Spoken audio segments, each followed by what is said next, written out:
Bonjour à tous, c'est Prof et Geek, j'espère que vous allez bien. Je suis très content de vous retrouver pour une nouvelle vidéo sur la chaîne. Et aujourd'hui, on va parler du DC Absolute.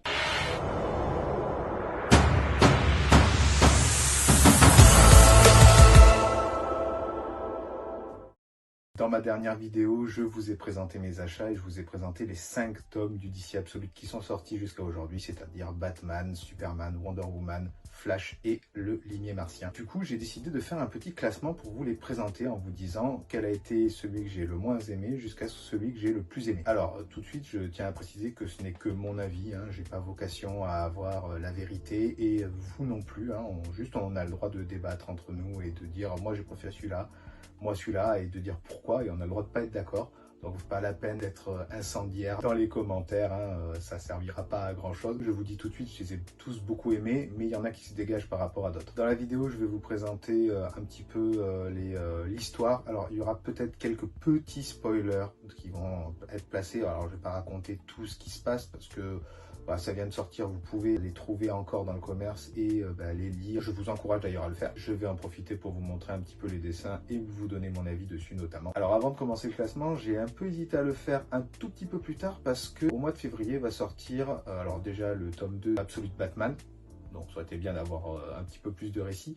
Et également le Absolute sur Green Lantern. J'ai vu que ça allait sortir très bientôt et j'ai failli attendre un petit peu qu'il sorte pour pouvoir l'intégrer dans le classement. Alors dans une prochaine vidéo, je vous dirai quand je l'aurai acheté et que je l'aurai lu, où est-ce que je le classerai parmi du coup les 6 titres qui seront sortis à ce jour-là. Je ne vais pas compter les tomes 2, pour l'instant on va juste se baser sur les tomes. Allez, on commence avec la 5e place et à cette place-là, j'ai mis le Absolute Flash. Alors Flash, pourquoi est-ce que je l'ai mis aussi bas? Alors tout d'abord, je tiens quand même à dire que c'est potentiellement la plus belle couverture des tomes classiques que j'ai vu. Je vous montre un tout petit peu, je trouve que le Flash qui est en train de courir avec cette espèce d'explosion derrière, j'adore. Je trouve que les couleurs vont bien ensemble avec le symbole qui apparaît.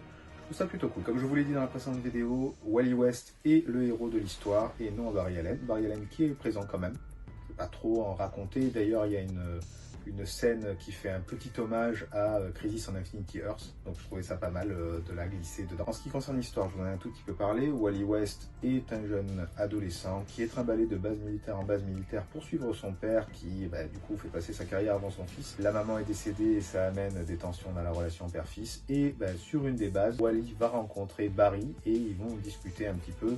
Barry a un rôle de scientifique, il n'est pas juste dans la police scientifique tout simplement, donc on est vraiment dans une nouveauté et par un hasard de circonstances, Wally se retrouve avec les pouvoirs du Flash, c'est-à-dire qu'il peut courir très vite. Et alors un des points positifs, c'est que il a du mal à maîtriser ses pouvoirs, on le voit galérer littéralement.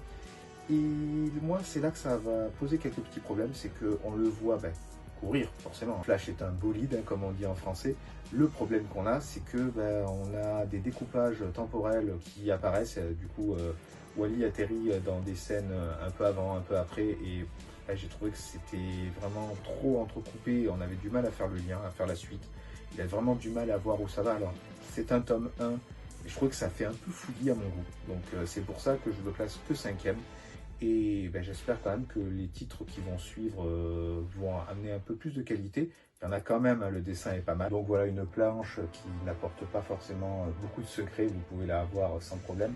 C'est pas facile de tenir le livre avec le micro, je suis désolé, donc j'espère que vous avez une image à peu près nette. Donc on voit un Wally qui essaye de trouver sa place en tant que jeune garçon, en tant que jeune possédant de nouveaux pouvoirs, et il est traqué par des gens envoyés par l'armée pour essayer de le récupérer, notamment son père qui voudrait, et on voit qu'il y a tout un projet pour aider l'armée américaine. Voilà. Bon, je ne vais pas rentrer plus dans les détails, il y aura sûrement d'autres informations à partir du tome 2, j'espère que ça va aller dans une direction qui me convient davantage. À la 4e place, ça me fait un petit peu mal, mais j'ai mis Absolute Wonder Woman. Alors, pourquoi Wonder Woman est si bas? Alors que, du coup, vous savez, je suis prof d'histoire et il y a beaucoup de parties mythologiques là-dedans. Ça vient aussi de la qualité de l'histoire et aussi de la qualité du dessin qui, à mon goût, sont clairement en dessous de beaucoup de récits de l'Absolute pour l'instant. Alors là, vous avez la cover classique où on voit Diana Prince, alias Wonder Woman, qui chevauche Pégase, mais un Pégase qui est un Tados. Alors bon, la cover est pas mal. Alors je la préfère celle-là à la couverture variante qu'ils avaient fait où on la voyait avec une immense épée, un peu à la Berserk. Je trouvais que ça collait pas trop au personnage. Alors, on voit que cette Wonder Woman, elle est beaucoup plus guerrière et beaucoup plus magicienne que la version, on va dire, classique qu'on a l'habitude. Ça me dérange pas forcément. Un autre point positif, c'est l'origin story qui change aussi là complètement. C'est quand même bien une Amazone, comme je vous l'avais expliqué dans ma vidéo précédente. Mais elle a été retirée au peuple des Amazones parce que ce peuple a péché. On ne sait pas trop pourquoi. Il y a une vague explication qui est donnée, mais il n'y a pas plus. Même Diana ne le sait pas. Et même sa mère adoptive ne le sait pas non plus, puisque même la mère adoptive a été privée par magie de pouvoir dire à sa fille que c'est une Amazone. Alors je vous laisse l'identité de la maman adoptive secrète. Lisez le livre, vous allez voir. C'est un rapport mythologique. Bon, en tout cas, tout ce que je peux vous dire, c'est que Diana va échouer aux enfers. Et là, du coup, c'est clairement pas l'île de Themyscira. Là aussi, on a une histoire qui est entrecoupée avec des scènes dans la temporalité actuelle et des scènes flashback. Donc ça, moi, c'est vraiment un truc que j'ai du mal quand c'est que comme ça. Ça me plaît pas des masses. Ça peut être bien fait par moments et ça apporte un truc au récit.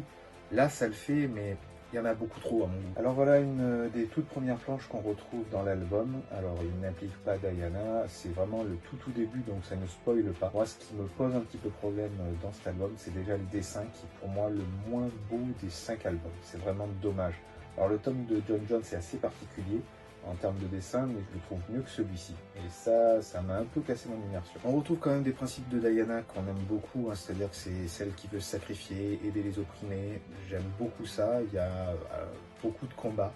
Alors là, clairement, hein, c'est Diana qui arrive pour péter la tête à un gros monstre. Hein. Je suis désolé, je spoil un tout petit peu, mais c'est ça qui est un peu dommage, c'est que cette partie-là, c'est très bateau, ce qu'on n'a pas forcément dans les autres tomes. Wally, certes, il y a un affrontement parce qu'il essaie d'échapper à des gens, mais c'est pas juste envoyer le héros taper gros monstre. C'est un peu dommage d'en arriver là. L'histoire est pas mauvaise, attention, hein, tous les récits absolus sont bien, mais pour moi, il y a quand même un déséquilibre entre certains tomes et celui-ci, il y a quelques trucs qui le tirent vers le bas et c'est vraiment dommage, alors que j'aime bien le personnage normalement. On continue avec le top 3, on arrive sur le podium, à la dernière marche du podium, avec Absolute Superman. Absolute Superman, c'est celui qui a les deux plus belles covers, que ce soit la classique ou la variante qui était sortie. Alors je crois que c'est chez Pulp Comics sur Paris, si je ne me trompe pas. Alors j'avais vraiment hésité à prendre celle de Batman et celle de Superman, parce que celle de Superman j'adorais. Alors il était très simpliste. Vous aviez un gros fond rouge où une partie de Superman était fondue dans l'arrière-plan. On voyait que les mains, que le corps, il y avait des morceaux qui manquaient. Et je trouvais ça vachement bien. Celle-ci est vraiment pas mal. Hein. On voit un Superman avec le soleil derrière lui qui est en train de marcher dans un champ.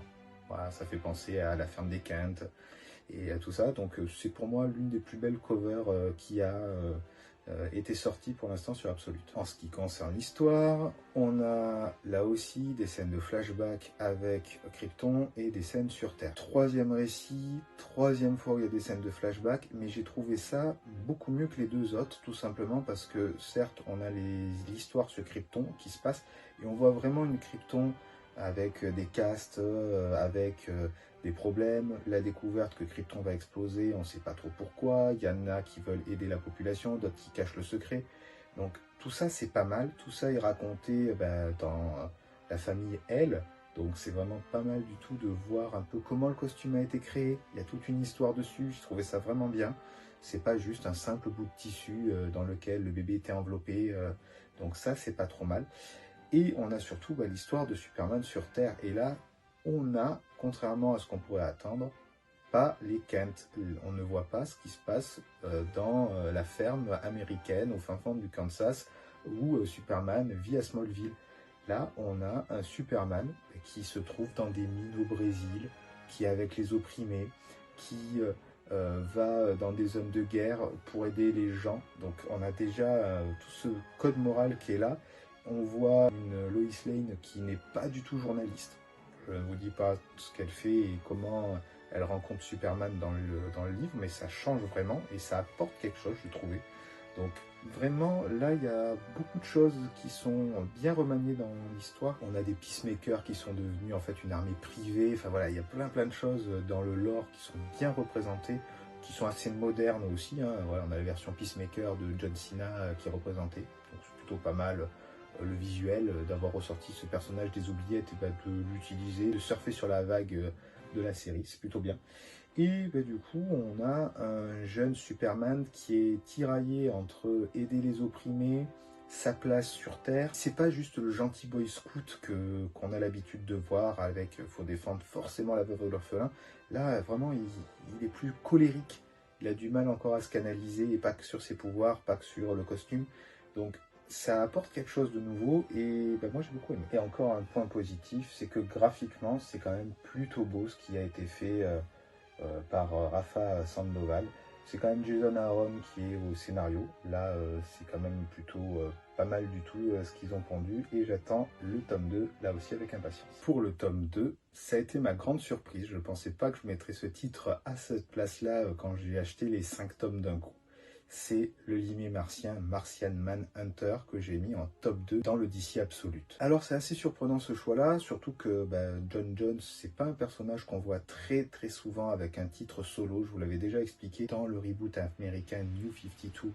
Il avait sa série, mais elle n'était pas sortie chez Urban en VF, ce qui est un peu dommage.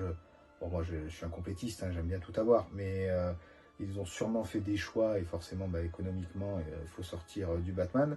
Donc on va pas trop sur les sentiers non battus, on va dire ça comme ça. Il y avait quand même eu du Arrow, il y avait quand même eu ce genre de personnages avec des personnages dont les suites avaient été coupées. Je peux vous citer Swamp Thing par exemple, New 52 qui a eu 3 tomes qui étaient sortis, puis le règne de Samsung avec le 1, on n'a jamais eu le 2. C'est vraiment dommage. Là, on a cette chance, il est sorti et alors graphiquement c'est quand même quelque chose d'assez particulier. Voici quelques cases que l'on peut retrouver avec des couleurs qui sont très flashy, qui sont très psychédéliques. C'est vraiment très marquant et c'est ça en fait qui fait la force du tome. Comme j'avais pu vous l'expliquer dans ma vidéo précédente, là le limier martien n'est pas arrivé sur Terre pour prendre l'identité de John Jones. John Jones est un agent du FBI et en fait le limier martien c'est, on va dire, intégré dans son corps. Est une espèce de conscience un peu à la Gemini Cricket peut-être. Petit à petit, en fait, le personnage a l'impression d'être fou parce qu'il entend une voix, il voit des couleurs bizarres autour des gens. C'est très psychédélique comme je vous l'ai dit, mais en fait petit à petit, les pièces du puzzle de chaque histoire commencent à s'imbriquer. Il y a des choix très forts qui sont faits avec du coup des entités qui prennent le contrôle des humains pour leur faire des trucs. Il y a de la violence qui est des fois assez... alors peu présente au final, mais quand elle est là, c'est marquant. J'ai trouvé ça très fort comme choix, et c'est vraiment une grosse surprise ce tome-là. Je ne m'attendais vraiment pas à ça, j'attends le tome 2 vraiment avec impatience. Les vendeurs de la librairie qui ont vu ça, ils m'ont dit celui-là, franchement c'est un bijou. Alors je suis pas d'habitude très fan de ce genre de récit très coloré à la Alice au Pays des Merveilles, même si j'adore le dessin animé. Mais là, franchement, c'était une claque, vraiment une réussite. Je ne peux que le conseiller. Vous pouvez donc par déduction trouver le numéro 1. Il s'agit en effet d'Absolute Batman. Peut-être que mon choix est un peu orienté, puisque Batman, c'est quand même un des super-héros de comics que je préfère, si ce n'est pas celui que je préfère. Donc il y a sûrement de ça qui a joué dedans. Mais le récit est vraiment très bien. Honnêtement, on a un Bruce Wayne avec une origin story. Alors il y a des points communs, hein. Il y a la mort d'un des parents, mais là, pas les deux.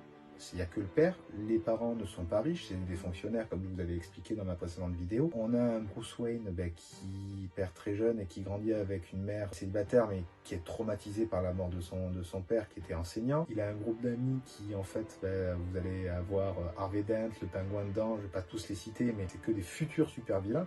Donc j'attends de voir comment ces gens-là vont basculer. On a un Batman qui est beaucoup plus massif, beaucoup plus violent, plus dur sur l'homme. Là, c'est quand même assez bourrin, hein. Il est vraiment dans un style plus MMA avec des améliorations du costume que je n'aurais pas pensé. Les pointes du casque qui deviennent des batarangs.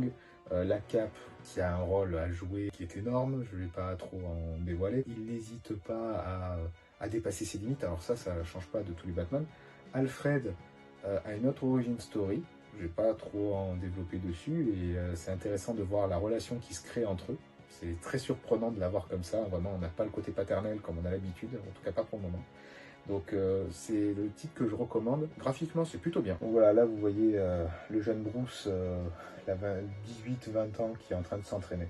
Donc on voit qu'il est vraiment beaucoup plus baraqué, il fait vraiment bodybuilder. Une cover qui est pas trop mal. Je préférais celle de la variante de Pulp, où c'est un hommage au dessin animé et au manga Akira, où il va prendre sa moto Si je trouve une image, je vous la mettrai. Batman numéro 1, c'est une place très méritée. La vidéo touche à sa fin, j'espère qu'elle vous aura plu. Si c'est le cas, n'hésitez pas à vous abonner. On est bientôt 1000 sur la chaîne, il manque pas grand monde. J'espère dépasser cette barre symbolique pour tous les youtubeurs. Bon, je pourrais pas monétiser, mais voilà, j'aimerais bien arriver à 1 millier de personnes, voire plus. Plus on est de fous, plus on rit. N'hésitez pas à mettre des pouces, des commentaires. Donnez-moi votre top du DC Absolute. Dites-moi si vous êtes d'accord avec le mien, si vous auriez changé des trucs. Je suis très curieux de voir tout ça. C'était Prof Geek, je suis très content d'avoir fait un petit bout de chemin avec vous dans cet univers du DC Absolute. J'espère vous retrouver très bientôt pour une prochaine vidéo. Ciao, ciao!